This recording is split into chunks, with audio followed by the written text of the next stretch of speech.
लोग ప్రజలు నేను దేనికి పనికిరాను అని అనుకోవడం మొదలుపెట్టారు. నేను కూడా అలానే ఆలోచించడం మొదలుపెట్టాను. నా భవిష్యత్తు, నా ఉద్యోగం అంతా గందరగోళంగా ఉండేది. నేను చేసే ఏ పనిలోనూ విజయం సాధించలేకపోయేవాడిని. దాంతో బాగా నిరాశలో కూరుకుపోయాను. సమీర్ సింగ్ జీవితంలోని ప్రతి రంగంలో అపజయాలు, నిరాశ, నిస్పృహలే ఎదురయ్యాయి. భవిష్యత్ విషయంలో అభద్రతాభావానికి గురైన సమీర్ తాను పెరిగిన క్రైస్తవ విలువలకు భిన్నంగా ప్రవర్తించసాగాడు. मेरे पास में एक निश्चित నా భవిష్యత్తు పట్ల నాకు స్పష్టత లేదు. దాంతో నేను దైవిక నియమాలు మరియు క్రైస్తవ విలువల విషయంలో రాజీ పడసాగాను. త్వరగా పేరు, ప్రతిష్టలు మరియు డబ్బు సంపాదించడానికి, సౌకర్యవంతమైన జీవితాన్ని గడపడానికి సత్వర మార్గాలను అన్వేషించసాగాను. సమీర్ అన్వేషణ చివరకు ప్రమాదకర స్నేహాలకు దారితీసింది. मैंने आर्थिक रूप से अपने आप డబ్బు కోసం, త్వరగా ధనవంతుని కావడం కోసం నేను తప్పుడు మార్గాలు ఎంచుకున్నాను.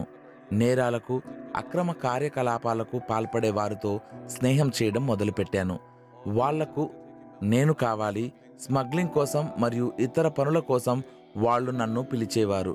నాకు బ్యాంకు దోపిడీలకు ప్రోత్సహించే స్నేహితులు కూడా ఉన్నారు.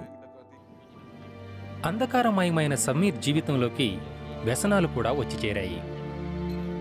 एक नया शौक ఆ రోజుల్లో నాకు కొన్ని కొత్త అలవాట్లు అలవడ్డాయి. ప్రతి రాత్రి మేము సమాధుల దగ్గరకు వెళ్ళి మద్యం తాగేవాళ్లం. నిదానంగా నాకు అదొక అలవాటుగా మారిపోయింది. నా స్నేహితులు 2-3 రాత్రులు ఆ సమాధుల దగ్గరే ఉండి తాగుతూ ఉండేవారు. సమీర్కు పెళ్ళై పిల్లలు ఉన్నప్పటికీ అతని జీవితం ఏమాత్రం మారలేదు. అతని అలవాట్లు మరియు నిరాశ, నిస్పృహలు అలానే కొనసాగాయి. मेरे मन में तनाव था। నా మనసు ఎల్లప్పుడూ ఆందోళనతో ఉండేది. నా అపజయాలు, నిరాశ, నిస్పృహలు గుర్తుకు వస్తూ ఉండేవి. నేను ఎవరినైనా చంపుతానేమో లేదా నన్ను ఎవరైనా చంపుతారేమో అనుకునేవాడిని. నా కుటుంబాన్ని సరిగా చూసుకోలేకపోవడంతో నేను ఆత్మహత్య చేసుకోవాలనుకున్నాను. ఆ సమయంలో క్రైస్తవులైన సమీర్ కుటుంబ సభ్యులు అతని కోసం ప్రార్థన చేస్తూ ఉండేవారు.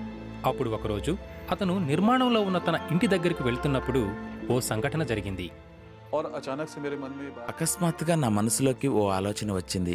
నా సమస్యలన్నిటికీ డబ్బే కారణం కాబట్టి దానిని వదిలిపెట్టాలి అనిపించింది. ఆ భవనం దగ్గరికి వెళ్ళడానికి ఇంకా 6 కిలోమీటర్ దూరం ఉంది. అప్పుడిక నేను అక్కడికి వెళ్ళకూడదు అని నిర్ణయించుకున్నాను. తిరిగి ఆ పనిలో నేను చేయి పెట్టలేదు. సమీర్ ఆ రోజు సమస్తాన్ని వదిలిపెట్టి సహాయం కోసం యేసువైపు చూశాడు. परमेश्वर के वचन में से एक वचन బైబిల్లోని రోమా పత్రిక 5వ అధ్యాయం 6వ వచనంలో, ఏలయనగా మనమింక బలహీనులమై ఉండగా క్రీస్తు యుక్తకాలమున భక్తిహీనుల కొరకు చనిపోయెను అనే వాక్యం నాకు భవిష్యత్తుపై ఆశను కల్పించింది. ఎందుకంటే నేను ఎప్పుడు తనకు సమర్పించుకుంటానా అని క్రీస్తు నా కోసం ఎదురు చూస్తూ ఉండలేదు. నేను ఉన్న విధానం, నా పరిస్థితులు అన్నీ తెలిసి కూడా ఆయన నన్ను ప్రేమించాడు. చదివిన వాక్యాలతో చెలించిపోయిన సమీర్ తన జీవితాన్ని యేసుక్రీస్తుకు అర్పించాడు. It was not a overnight. అదంతా ఏదో ఒక రాత్రిలో జరిగిపోలేదు గాని 1999 అక్టోబర్లో నేను యేసుక్రీస్తును నా హృదయంలోకి ఆహ్వానించాను. దేవుని సన్నిధి నాకు దగ్గరగా ఉండడం చూశాను. ఆయన నా చెయ్యి పట్టుకొని నన్ను నడిపిస్తున్నట్టుగా అనిపించింది. మారిపోయి ప్రశాంతంగా ఉన్న సమీర్ను చూసి అతని కుటుంబం ఎంతో సంతోషించింది. मेरी पत्नी నా భార్య ఇప్పుడు ఎంతో సంతోషంగా ఉంది. మా అమ్మ, పిల్లలు, బంధువులు ఇలా ప్రతి ఒక్కరూ ఎంతో సంతోషంగా ఉన్నారు. నాలో వచ్చిన మార్పును చూస్తున్నారు. వాళ్ళు నా నుండి ఎంతో ఆశిస్తున్నారు.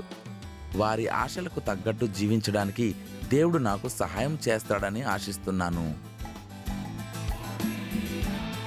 నేడు సమీర్ మధ్యప్రదేశ్లోని ఓ మారుమూల ప్రాంతంలో పనిచేస్తూ తన జీవితాన్ని మార్చిన యేసుక్రీస్తుకు కృతజ్ఞతలు తెలుపుకుంటున్నాడు.